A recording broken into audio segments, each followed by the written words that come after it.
வணக்கங்க. கூட்டு குடும்ப சமையலில் வந்து இன்றைக்கி முட்டை குழம்பு தான் வைக்க போகிறேங்க. வாங்க அதை எப்படி செய்யலான்னு பார்க்கலாம். வாங்க. சின்ன வெங்காயம் போட்டுக்கலாம், வணக்கி எடுத்துக்கலாம். ஆ ஆ என்ன வேணும்? ஆ அங்கேரு மேலே வரக்கூடாது. ஆ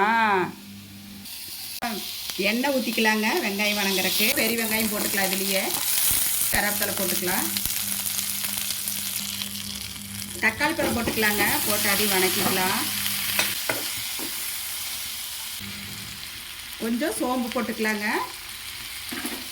தேங்காய் இதிலே போட்டு வந்து வணக்கிக்கலாங்க. மிளகாத்தூள், மஞ்சத்தூள், வீட்டில் அரைச்சி குழம்புத்தூள் இது வந்து இதிலே போட்டு வணக்கிக்கலாம். வந்து நல்லா வணக்கி எடுத்தாச்சு பாருங்கள். சூடு ஆறட்டும், அரைச்சி எடுத்துக்கலாம். முட்டையும் உருளைக்கிழங்கு வேக வச்சு வச்சுருக்குது. முட்டை குழம்பு வைக்கிறதுக்கு வந்து வடைச்சட்டி வச்சாச்சுங்க.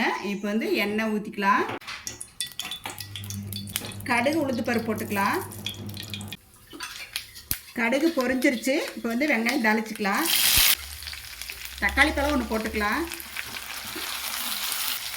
இஞ்சி பூண்டு பேஸ்ட் வந்து 1 ஸ்பூன் போட்டுக்கலாங்க.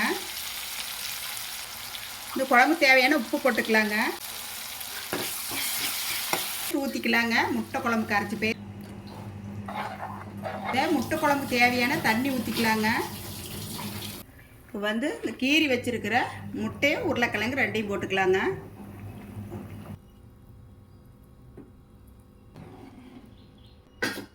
ஒரு 10 நிமிஷம் தட்டு போட்டு மூடி வைக்கலாங்க. குழம்பு வந்து நல்லா கொதிச்சிட்டு இருக்குதுங்க. இந்த டைமில் வந்து நான் ஒரு முட்டை வந்து உடச்சி வச்சுருக்கிறேன். இந்த முட்டையை வந்து ஊற்றிக்கலாம். ஊற்றி நம்ம வந்து ஒரு கலக்கி விட்டுறலாம். முட்டை குழம்பு சூப்பராக ரெடி ஆயிடுச்சு.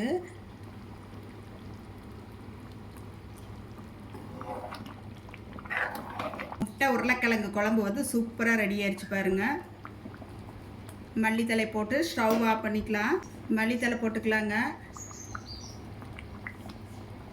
அவ்வளோதாங்க. சூப்பராக நம்ம முட்டை குழம்பு வந்து சூப்பராக ரெடி ஆயிடுச்சு. எல்லோரும் வாங்க சாப்பிட்லாம். வாங்க. வீடியோ பிடிச்சிருந்தா லைக் பண்ணி ஷேர் பண்ணுங்கள்.